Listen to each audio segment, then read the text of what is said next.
If you're earning around £30,000 in the UK and still feel like you're barely surviving, you're definitely not the only one.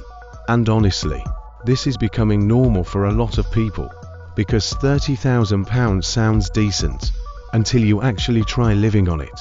On paper, people hear £30,000 and think, yeah, that should be enough. Enough to save money, enough to feel stable, enough to move forward in life. But once real life enters the picture, that number starts shrinking very fast. After tax, £30,000 gives you around £2,000 a month. Now let's look at reality. Rent, easily £1,000 or more in many areas. Bills, gas, electric, internet, water, another £200 to £300 gone. Food, if you're realistic, £250 minimum. Transport, £100 to £200. Phone bill, subscriptions, insurance, random expenses that show up every month whether you like it or not.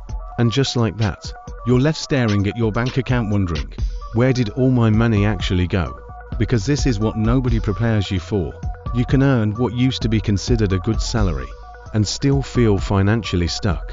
Not because you're irresponsible, not because you're wasting money every weekend, but because basic living costs have quietly become brutal. And the scary part is, a lot of people are surviving month to month without even realizing it, not truly saving, not building wealth, just constantly recovering financially. That's why payday doesn't even feel exciting anymore. For a lot of people, payday lasts maybe 24 hours. Then the rent leaves, bills leave, debt payments leave, and suddenly your account looks stressed again. That creates this exhausting cycle where you work hard, you get paid, you pay everyone else, and then you repeat it again next month, over and over. And eventually, it starts feeling like your salary isn't really yours. It's already claimed before it even arrives. And this is where people start blaming themselves. They think, maybe I'm just bad with money. But sometimes the issue isn't bad spending. Sometimes the issue is that your fixed costs are simply too high. Because once rent and bills take most of your income, you're not really budgeting anymore. You're just trying to survive efficiently.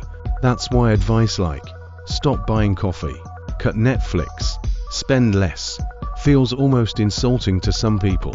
Because skipping a £4 coffee doesn't magically solve £1, 200 rent. The maths just doesn't work anymore. And the truth is, a lot of people earning average salaries right now feel quietly anxious about money all the time.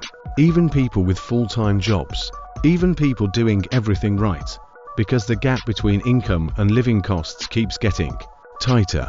So if you're on £30,000 and wondering why life still feels financially heavy, it's not all in your head. For a lot of people in the UK right now, this is just the reality of modern life. Thank you for watching.